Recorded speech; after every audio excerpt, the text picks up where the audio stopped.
Bom, para gravar esse primeiro vídeo sobre as seitas, eu escolhi como plano de fundo esse cenário bonito aqui, que é esse centro ecumênico, eh, que simboliza um pouco justamente o oposto da filosofia do discurso sectário. O ecumenismo, não apenas religioso, mas filosófico, ele preconiza que o desenvolvimento humano depende da multiplicidade, da diversidade de interação com outras manifestações culturais,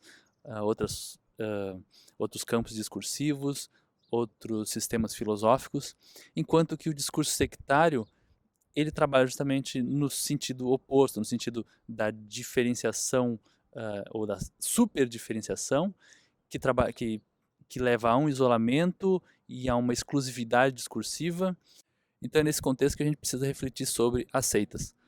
O assunto das seitas é muito vasto e já vem sendo estudado academicamente há pelo menos uns 30 ou 40 anos, mas eu gostaria de introduzir aqui três características básicas que a gente precisa conhecer para ficar atento para esse tipo de manifestação. Essas três características são: a primeira delas, a liderança ou líder; a segunda delas é o padrão discursivo ou a doutrina propriamente dita da seita; e a terceira delas é o modo de socialização desse tipo de grupo.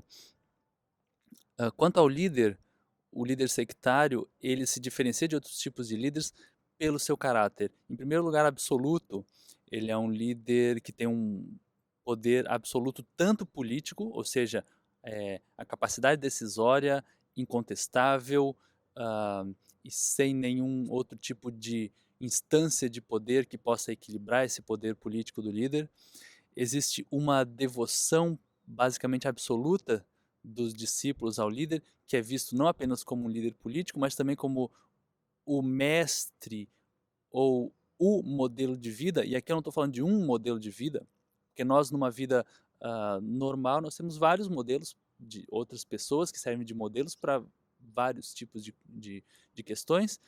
E no caso de um grupo sectário, o líder basicamente monopoliza toda a função de modelo de vida dos seus discípulos, que começam a imitá-lo em todos os seus aspectos.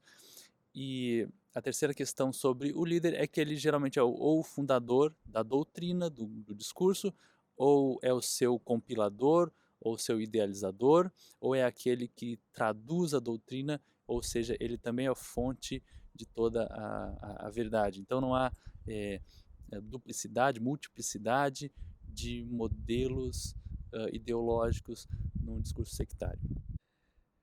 A pirâmide hierárquica das seitas é muito clara no sentido de colocar o seu líder numa posição quase divina, é praticamente um deus na Terra. Em segundo lugar vem os seus membros, é claro que existe também hierarquias entre os membros, mas de qualquer maneira, em segundo lugar da pirâmide vem o grupo sectário, e em terceiro vem o resto do mundo, que é invariavelmente colocado no nível inferior. Agora, falando um pouco sobre a doutrina ou o campo discursivo das seitas, são discursos que caminham para uma tendência de afastamento e de superdiferenciação até artificial com relação a outros modelos. Então, geralmente são discursos altamente críticos do que é diferente. Então, elas geralmente rotulam outros campos ideológicos, outros campos filosóficos como inferiores. São discursos que procuram se diferenciar de qualquer maneira, uh, inclusive criando termos, criando novas expressões ou dando novos significados semânticos às palavras, às frases, aos assuntos, porque eles procuram realmente mostrar que eles são diferentes e especiais. E no campo da socialização, o discurso sectário e a socialização sectária leva o membro para um afastamento social.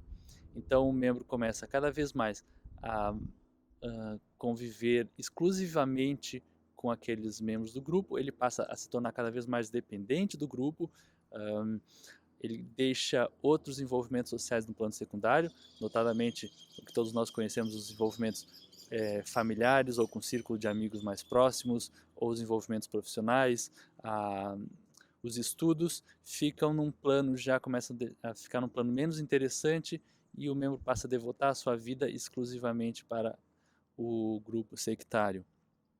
Isso é um grande problema social, porque esses grupos sectários também, no momento do afastamento, eles simplesmente esquecem, perdem o interesse por aquele membro, que às vezes pode ter ficado 10, 20, 30 anos dedicado àquela doutrina, e geralmente ele sai com uma mão na frente e outra atrás, despreparado profissionalmente, despreparado na sua carreira, na sua formação estudantil, e às vezes já com os laços anteriores de socialização todos esquecidos e enfraquecidos. Então, essas 3 características são bastante sérias, são as que eu gostaria de ilustrar aqui para começar a falar desse assunto de seitas. Tenho certeza que você deve ter começado a pensar sobre esse assunto próximo a você. Talvez você tenha algum amigo que você acha que está envolvido com esse tipo de grupo, ou talvez você queira saber algo mais sobre alguns grupos que pareçam que promovem esse tipo de dinâmica. Então, deixe seus comentários aqui, pergunte, que assim eu também vou saber que tipo de assunto que interessa, que eu posso estar tratando nos próximos vídeos. E se você gostou, dá um gostei aí no vídeo, compartilhe, que isso é bastante importante, tanto para motivar como para eu saber que está valendo a pena. O que você não gostou também comente, que daí a gente fica sabendo das bolas fora que a gente dá aqui. E até o próximo vídeo.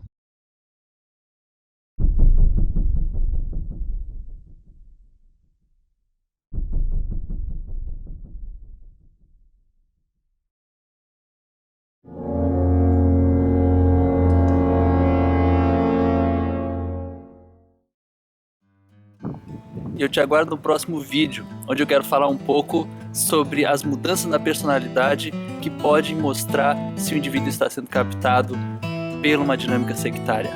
Até lá!